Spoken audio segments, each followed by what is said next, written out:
In Linux, user management and access works just like it does in Windows. Different user types have different privileges, and they can be grouped together with various access levels. There are a few differences in how Linux does labeling, though. There are standard users, and there are also administrators in Linux. But there's also a special user called the root user. Don't get this confused with the root directory or /. The root user is the first user that gets automatically created when we install a Linux OS. This user has all the privileges on the OS. They're the super user. There's technically only one super user or root account, but anyone that's granted access to use their powers can be called a super user too. Now, let's try and view the contents of a root restricted file. The file path is etc sudoers.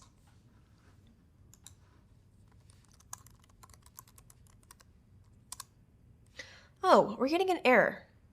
cat/etc/sudoers permission denied. The sudoers file is a protected file that can only be read by root. We can log in as root and then run this command, no problem, but it can be really dangerous to always be in root. Since root, like our local administrator account on Windows, has unrestricted access on the machine. If we make even one mistake, we could delete or modify something important, and that's not good. So instead of logging in as root, we can tell the shell that we want to run this one command as root. Sounds similar to the Windows UAC feature? That's because it is. On Linux, we can do this with the sudo command or super user do. So sudo cat etc sudoers. And now we're able to see the contents of this file. If you don't want to run sudo every time you need to run a command that requires root privileges, you can just use the su command or substitute user. This will allow you to change to a different user. If you don't specify a user, it defaults to root. Now you can see my prompt says root at cindy-nyc. Again, it's generally not a good guideline to stay logged in as root all the time. There are lots of critical services and files that can be mistakenly changed.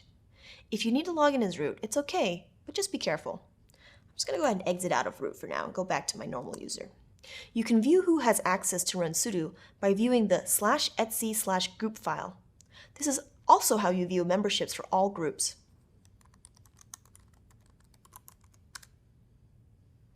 This looks a bit different from the Windows GUI, but you can see there are some similarities to the Windows CLI.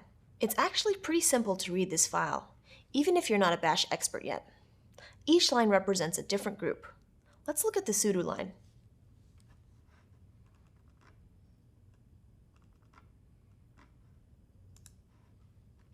There are 4 fields here separated by colons. The first field is the group name. In this case, it's sudo. The second field is the group password. We don't really need to specify a group password, so it defaults to the root password. The X here means that the password has been encrypted and stored in a separate file that we'll talk about in a later lesson. The third field is the ID of the group, or group ID. When our operating system runs a task that involves a group, it uses a group ID instead of a group name. And finally, the last field is a list of users in the group. What if we wanted to view the users on our machine? What do you think the file would be that stores that information? Unfortunately, it's not /etc/user. The file that contains user information is /etc/password.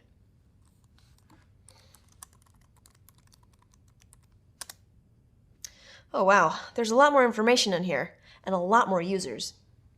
Most of these accounts aren't actually humans using the computer. There are a bunch of processes that are constantly running on our computer that we need to associate with the user. So our system has lots of users with different permissions that are needed to run these processes.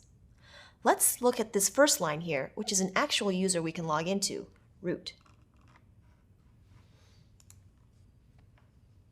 We won't talk about all the fields since they aren't important, but the first 3 are relevant.